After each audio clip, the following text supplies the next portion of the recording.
कोल्हापुरातील परिवहन कल्चर आणि स्पोर्ट्स फाउंडेशन गेली 7 वर्ष क्रिकेटचा प्रसार व्हावा यासाठी काम करत आहे. फाउंडेशनतर्फे वर्षभर शालेय मुलांसाठी प्रशिक्षण वर्गही भरवले जातात. यावर्षी फाउंडेशननं 23 ते 29 डिसेंबर या कालावधीत T20 लेदरबॉल क्रिकेट स्पर्धा आयोजित केल्या आहेत.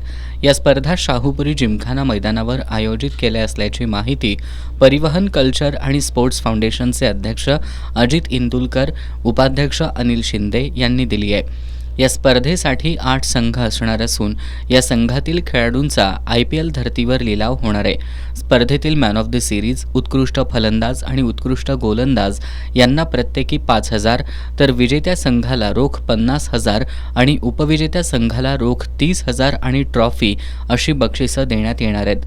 या स्पर्धेचा अंतिम सामना शास्त्रीनगर मैदानावर होणार आहे.